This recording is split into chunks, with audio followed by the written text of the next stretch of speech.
Salut tout le monde! J'espère que vous avez passé une belle semaine. Bienvenue à tous ceux qui se sont joints à la chaîne cette semaine. Plus on va être et plus on va pouvoir faire passer le message qu'on a le droit d'être bien puis on a le droit d'être heureux. Là, j'imagine que vous avez remarqué qu'à chaque vidéo, je change un peu de décor, ça change de luminosité, ça change de qualité. C'est que j'ai changé d'équipement puis je suis encore en train de m'adapter. Donc, vous me direz dans les commentaires comment ça rend puis si vous aimez ça. Là, vu que j'ai changé de décor, je suis comme dos à ma maison. Ça se peut que vous voyez passer mes chats, et mon chien, et mes furets, mes lapins. C'est toute une arche de Noé ici. Bienvenue dans Your Safe Space.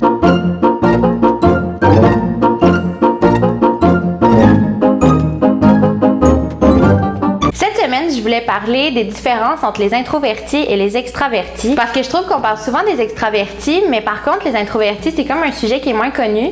Puis moi, personnellement, quand j'ai découvert ce terme-là, ça m'a permis de vraiment m'apaiser puis me dire « Thank God, il y a un mot pour me définir » parce que je me demandais tout le temps pourquoi est-ce que j'étais aussi épuisée après avoir passé pourtant un bon moment entre amis. Il y a quand même beaucoup de différences entre quelqu'un d'extraverti et quelqu'un d'introverti et mon but aujourd'hui, c'est de les démystifier avec vous pour qu'on apprenne tous à mieux vivre ensemble puis à se respecter. Qu'est-ce que quelqu'un d'introverti? Timide? Réservé? Gêné? Non. Surprise! L'introverti est souvent mal compris et peu connu. Pourtant, il représente le tiers de la population. What? C'est quelqu'un qui a besoin d'avoir du temps pour lui-même puis de se retrouver seul pour refaire le plein d'énergie. Il a tendance à préférer les conversations un à un ou en petits groupes. C'est important de ne pas confondre introversion et timidité et introversion et anxiété sociale. Malgré le fait que parfois les introvertis peuvent souffrir d'anxiété sociale, c'est pas relié dans tous les cas. En gros, un anxieux social a peur des autres alors que l'introverti aime le contact avec les autres mais ça va venir gruger son énergie. Là où l'extraverti recherche les stimuli sociaux, l'introverti est à son meilleur et au meilleur de ses capacités lorsqu'il est dans un environnement calme. Je vous cacherai pas que la société est mieux construite autour des extravertis. Par exemple, si on prend les lieux de travail en open space ou bien les cafés bruyants et même les écoles peuvent être des lieux qui vont venir épuiser les introvertis. Je vais ici vous donner 8 exemples de comment les introvertis interagissent différemment avec le monde qui les entoure. Numéro 1. Ils se renferment quand il y a beaucoup de monde. Les foules qui peuvent être souvent bruyantes, ils vont avoir tendance à surexciter les introvertis. Ils vont se sentir davantage isolés que soutenus par la foule qui les entoure, puis ils vont se dire « Je préférerais vraiment être tout seul chez moi en ce moment ». Numéro 2. Ils aiment pas le small talk. Donc ça, c'est toutes les petites conversations qu'on a des fois pour remplir le silence, dans le genre « C'est quoi la météo du jour » ou « Qu'est-ce qu'on a fait en fin de semaine ». Ils vont préférer les conversations profondes sur des sujets qui les passionnent. La plupart des extravertis vont trouver de l'énergie dans les conversations qui sont purement sociales, alors que les introvertis vont souvent se sentir lassés rapidement ou intimidés par ces conversations. Dans les conversations à plusieurs, l'introverti va plus souvent être à l'écoute qu'à l'avant-plan. Numéro 3. Ils ont de la misère à se concentrer, mais ils s'ennuient jamais. Parce qu'ils sont dotés d'une grande sensibilité, les introvertis ont souvent du mal à se concentrer et vont se sentir un peu débordés dans une foule. Par contre, quand ils sont au calme puis avec des gens en qui ils ont confiance, ils vont pouvoir se concentrer pendant des heures sur des choses qui les passionnent. Le temps qu'il prend pour lui l'aide à se ressourcer. Numéro 4.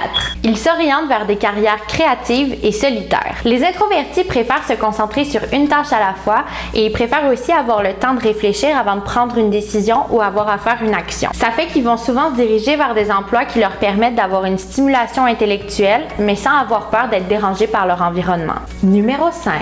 Ils réfléchissent avant de parler. Chez les introvertis, réfléchir avant d'ouvrir la bouche est devenu une seconde nature. Cette habitude leur donne souvent la réputation d'avoir une bonne écoute. Ils pensent pas souvent à voix haute, mais quand ils vont se prononcer devant les autres, leurs paroles vont souvent avoir du sens et de la force. Numéro 6. Les stimuli externes, dont les stimuli sociaux, provoquent chez les extravertis une poussée de dopamine qui ne se produit que rarement chez les introvertis. Quand les extravertis se retrouvent avec des gens, ils vont avoir une poussée de dopamine à leur cerveau. La dopamine, c'est l'hormone qui fait qu'on se sent en sécurité et qu'on se sent bien.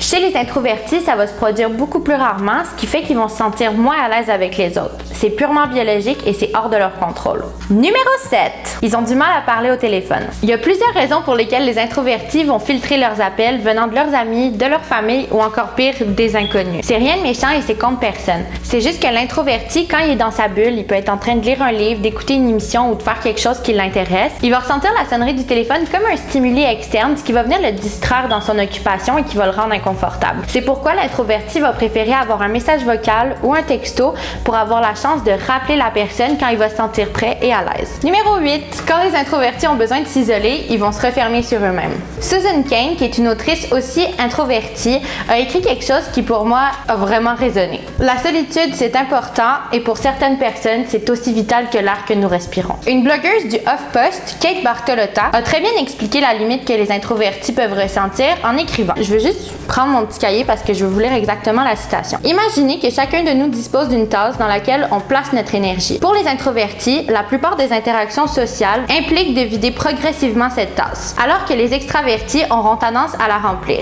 Quand la tasse de l'introverti est vide, ils ont besoin de temps seuls pour aller la remplir. Je trouvais que c'était une métaphore intéressante qui explique vraiment bien comment moi, personnellement, je dis pas que c'est le cas de tous les introvertis, mais je pense que ça va sûrement résonner chez ceux qui le sont. En gros, les introvertis aiment le contact social, mais ils en ont pas toujours besoin. Ce que je voulais aborder aussi, c'est que je trouve qu'il y a énormément de préjugés contre les introvertis, alors que c'est purement biologique. C'est vraiment juste une façon différente dont le cerveau fonctionne. Et j'espère que cette vidéo va vous aider à mieux les comprendre. Je trouvais ça important aussi de quand même prendre un moment pour, même si j'ai dit qu'on connaît beaucoup les extravertis, ce qui est vrai, je voulais prendre un moment pour vraiment les décrire avec vous parce que, encore une fois, il y a des préjugés sur les extravertis. On peut penser que c'est des gens qui sont superficiels, qui sont juste dans l'apparence, qui veulent juste parler avec les autres, quand en fait, ils ont les mêmes capacités d'écoute, les mêmes capacités d'empathie. Encore une fois, c'est juste une façon différente dont ils interagissent avec le monde qui les entoure. Les personnes extraverties sont enclines à nouer des liens qui sont forts et durables, et c'est des gens qui sont particulièrement portés vers les autres. C'est à noter que l'extraverti est quelqu'un pour qui l'image qu'il renvoie aux autres est très importante, puis ils vont être très attentifs à ça. Chez eux, l'interaction sociale leur permet de s'épanouir. Donc voici quelques caractéristiques de l'extraverti. J'ai chaud. Pourquoi il faut fermer l'air climatisé quand on filme, hein? Ils aiment les lieux sociaux. Ces personnes sont souvent le centre de l'attention, puis c'est vraiment quelque chose qu'ils aiment. Ils s'épanouissent dans des interactions sociales et dans des activités sociales, c'est vraiment ce qu'ils recherchent. Ils n'ont pas tendance à avoir peur de se présenter à des nouvelles personnes, puis ils vont pas non plus avoir peur des situations inconnues. Ils n'ont pas besoin d'avoir beaucoup de temps seuls. Là où les introvertis ont besoin d'avoir du temps seul pour se ressourcer, ils ont l'impression de perdre leur temps quand ils sont tout seuls. Ils s'épanouissent autour des gens. Ils se sentent à l'aise dans les grands groupes puis ils vont pas avoir tendance à refuser les invitations. Ils vont surtout avoir tendance à être le leader des activités. Souvent, c'est eux qui vont tout organiser. C'est parce qu'ils apprécient la compagnie et l'énergie des autres et ils vont vraiment la rechercher.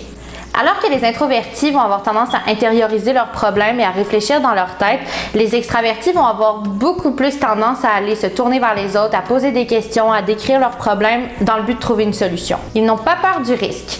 Ça a été prouvé que les introvertis ont encore une fois une poussée de dopamine quand ils réussissent quelque chose qui était associé à un risque, ce que l'introverti ne ressent pas. Leur cerveau est programmé en fonction de les récompenser quand ils réussissent quelque chose de risqué. Ils sont flexibles. Ils sont capables de s'adapter à n'importe quelle situation, puis ils vont être capables d'innover quand il y a des problèmes qui surviennent. Ils ont souvent pas besoin d'un plan d'action pour planifier des vacances, avoir une activité avec des amis ou entreprendre un nouveau projet. Ils vont comme juste y aller on the go, puis ça va être correct. Certains et certaines d'entre vous se définissent peut-être autant par l'extraversion que l'introversion, puis vous vous demandez peut-être s'il y a quelque chose qui vous définit à ce moment-là. La réponse est simple, vous êtes un ambiverti.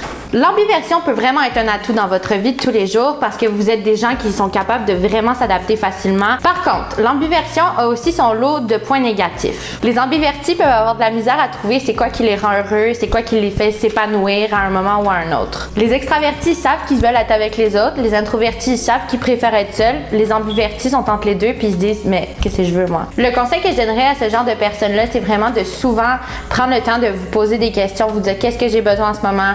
Qu'est-ce que je veux? Et vraiment, faites de l'introspection pour découvrir c'est quoi vos besoins et surtout à quel moment vous en avez besoin. En comprenant mieux ces trois types de personnalités, on pourrait apprendre à tous maximiser le potentiel de chacun. On peut aussi apprendre à adapter nos rencontres avec nos amis, avec nos proches ou au travail à chaque type de personnalité pour permettre tout le monde de se sentir à l'aise et de se sentir accueilli. Vous y penserez la prochaine fois que vous dites à un introverti « Coudon, tu parles donc ben pas ». Ça nous permettrait à tous d'avoir des meilleurs rapports entre nous et d'avoir des relations interpersonnelles enrichissantes. Ou pour dire des niaiseries. On pourrait croire que tout oppose les introvertis et les extravertis. Pourtant, quand on assemble les deux, des choses magiques peuvent se produire. Par exemple, Steve Wozniak, qui était un célèbre introverti, a créé le premier ordinateur ordinateur Apple tout seul dans son garage et quand il s'est associé avec Steve Jobs, un extraverti, ils ont fondé une des entreprises les plus reconnues au monde. Capitaliste! Ta gueule! Est-ce que votre personnalité peut changer avec le temps? Ben oui. Peut-être que quand vous étiez enfant, vous étiez plus extraverti, puis qu'en vieillissant, vous vous êtes rendu compte que vous étiez plus introverti. La personnalité est un spectre et les variations sont normales. Toutefois, vos gènes y jouent un rôle. Ils contrôlent la façon dont votre cerveau réagit à la dopamine, ce qui peut vous emmener à être plus extraverti ou plus introverti, ou entre les deux. Et ça peut en partie prédire vos caractéristiques personnelles. Vos traits de personnalité font partie de votre évolution et de votre croissance en tant qu'individu. C'est ce qui vous rend unique. Donc, c'est ce qui conclut le sujet d'aujourd'hui. J'espère que ça vous a plu, que ça vous a éclairé sur vous ou sur les gens autour de vous. N'oubliez pas de me laisser un petit commentaire. Dites-moi où est-ce que vous vous situez sur ce spectre-là. Laissez-moi un gros thumbs up et sonnez la cloche pour manquer aucune nouvelle vidéo. Abonnez-vous! En attendant, je vous dis à la semaine prochaine!